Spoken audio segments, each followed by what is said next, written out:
Agora, para finalizar a carta 7, vamos para a parte 8.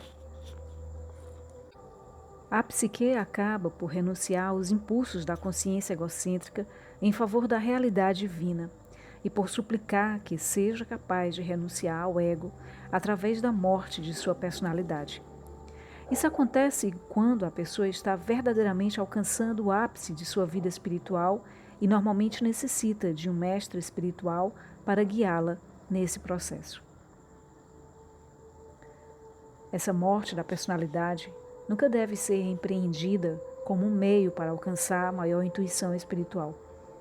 Isso é altamente perigoso e não o fará alcançar uma vida espiritual ou terrena de maior sucesso. Se isso ocorrer antes do devido tempo, será enormemente destrutivo para a psique e para o ego.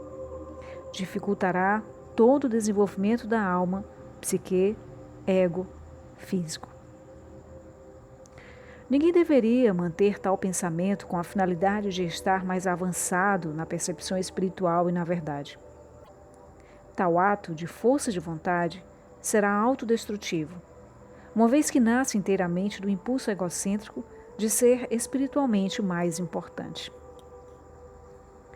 Quando essa experiência de domínio do ego se dá no momento apropriado, de maneira correta, a alma, por meio da psique, está em grande parte livre para comunicar-se diretamente com a realidade divina, uma vez que a contínua conversação da consciência egocêntrica silenciou.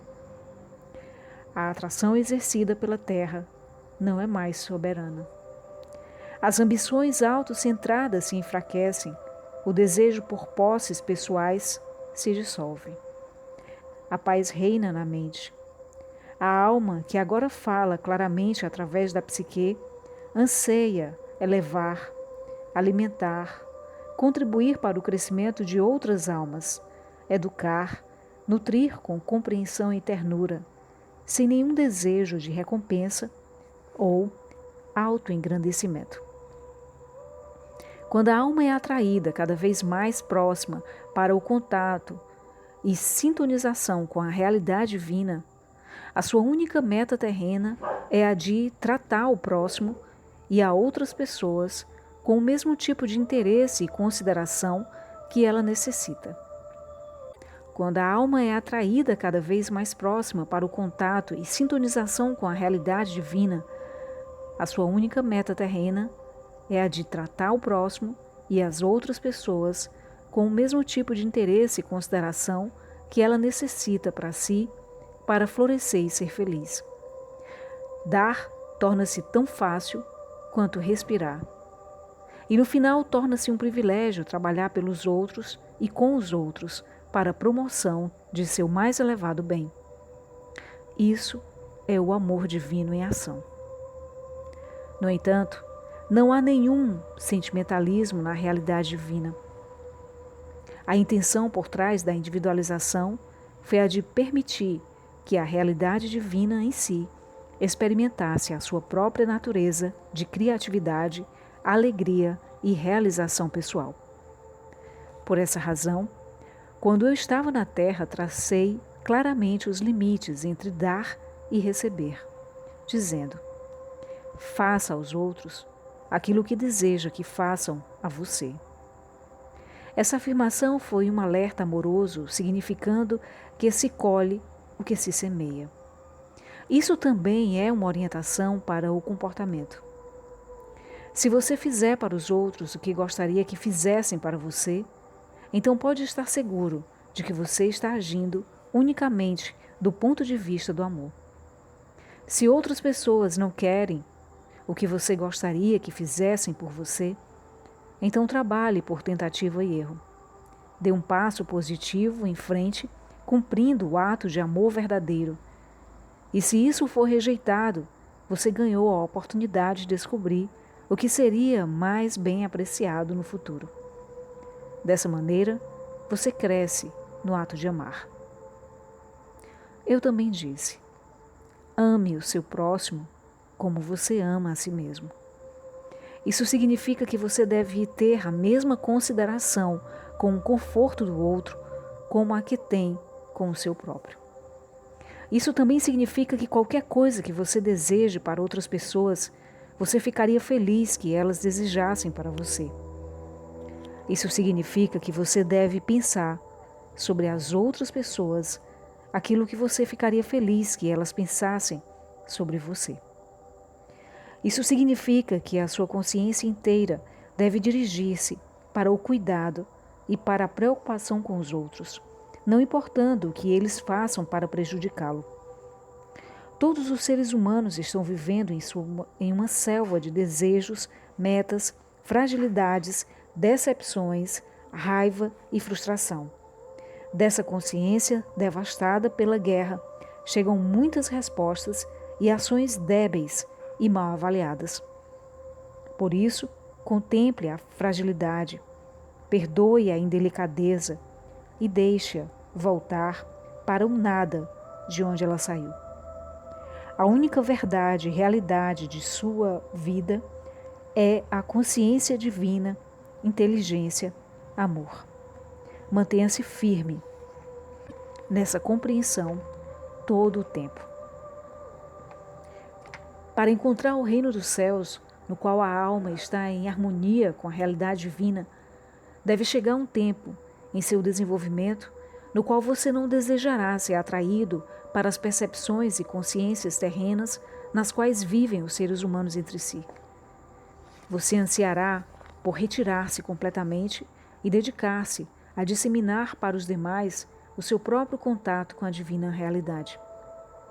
Tenha cuidado de não impor o seu caminho espiritual para os outros, estejam eles ou não no caminho espiritual. Ao mesmo tempo, você deve preservar a sua própria serenidade e não permitir que outros aproveitem da sua bondade. Você deve claramente marcar seus limites entre o que é certo e errado. Evitar que o egoísmo dos outros invada a sua intimidade, o que provavelmente destruiria a sua paz de espírito.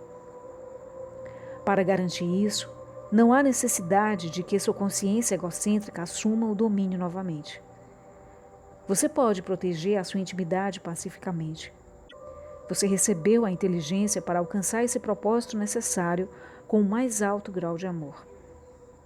Lembre que o edifício espiritual de vibrações de consciência que foi construído a partir de seu contato com a realidade divina e de seu modo diário de pensar, sentir e viver é sacrossanto. Tome cuidado para não ser preso novamente nas vibrações inferiores de pensamentos e reações dos outros. O seu propósito mais elevado na Terra sempre é o de promover o bem espiritual e terreno mais elevado para cada entidade viva, humana ou menor. Não faça pela descida ao nível vibratório daqueles que estão em necessidade. Mas se existir a disponibilidade de escuta e aceitação, estenda a mão e ofereça a sabedoria que o conduziu ao seu santuário. E seu santo dos santos, na mente, emoções e condições de vida. Em caso contrário, guarde a sua paz. A simpatia e a compaixão devem ser imparciais. A empatia o arrastará para baixo e envolverá suas vibrações de consciência espiritual no nível vibratório humano. Isso possivelmente criará conflitos lá onde você tinha sinceramente a intenção de elevar e curar. Evite isso, pois diminuirá suas energias e derrotará seus propósitos espirituais. O amor puro se interessa unicamente pela elevação e pelo progresso espiritual, pela cura e o alcance do reino dos céus. O amor divino é um sentimento de compaixão calorosa, carregado principalmente com o anseio de capacitar o amado a crescer, criar, ser nutrido e nutrir, ser curado e curar, ser educado e educar, ser protegido e proteger, satisfazer suas necessidades e poder satisfazer a necessidade de outros. Tudo em um sistema claro de lei e ordem. Isso é o amor divino, lei, em ação. Quando o seu propósito mais elevado tornasse o propósito divino em ação, o ego, o núcleo de sua individualidade, é então controlado pela sua alma. O impulso do ego torna-se o verdadeiro defensor e protetor de seu conforto pessoal. Porém, agora trabalha inteiramente em harmonia com as diretrizes de sua alma, a qual extrai sua natureza da realidade divina. Repito, não há sentimentalismo na realidade divina, nenhuma remoção dos limites que asseguram a lei e a ordem para agradar às exigências do egoísta, nenhuma rendição face à obstinação de alguns. Sempre se deve ter em mente que todas as pessoas devem respeitar umas às outras. Deve-se respeitar os direitos dos outros, a privacidade, a segurança, paz de espírito e harmonia. Se surgirem diferenças, elas podem ser tratadas com mútuo respeito. Quanto mais evoluído espiritualmente você for, mais respeitará os altos e os baixos níveis sociais, considerando-os como iguais. Não diante dos olhos de Deus, como gostam de dizer os seres humanos, mas pela sua própria percepção espiritualizada da igualdade fundamental das almas de todos os seres. O respeito e o amor divino caminham unidos. O amor verdadeiro é altamente respeitoso com o ser amado. Quando há respeito entre duas pessoas, isso frequentemente as leva às formas mais elevadas de amor. Se você tiver achado esta carta difícil de aceitar, lembre que a mente humana é limitada em sua compreensão das dimensões que estão além do plano terreno. Não permita que a racionalização do ego retenha em sua viagem da alma. Em minha próxima carta, desenvolverei o tema do amor divino e me estenderei nos detalhes sobre o amor próprio egoísta, mostrando exatamente como as emoções magnéticas estão atualmente controlando os seus pensamentos, sentimentos e vidas. Delinearei as coisas que você pode fazer para superá-las e, ao final, dissolvê-las em sua consciência. O meu propósito é conduzi-lo ao longo do caminho do autoconhecimento e avanço espiritual, a fim de que você possa entrar imediatamente na luz enquanto ainda está na Terra, e não somente quando passar para a próxima dimensão da existência. Neste momento, você está vivendo uma escura e carregada existência em lugar de viver conscientemente na consciência divina, adentrando nela e permitindo que ela permeie e alegre o seu pensar e suas experiências na vida. Saiba que minha consciência crística está sempre com você e que você pode ter acesso imediato a mim quando me chamar. Deixe que isso seja um conforto para você, mas não uma muleta. Eu sou apenas a porta para sua própria iluminação e sua própria ascensão à consciência crística.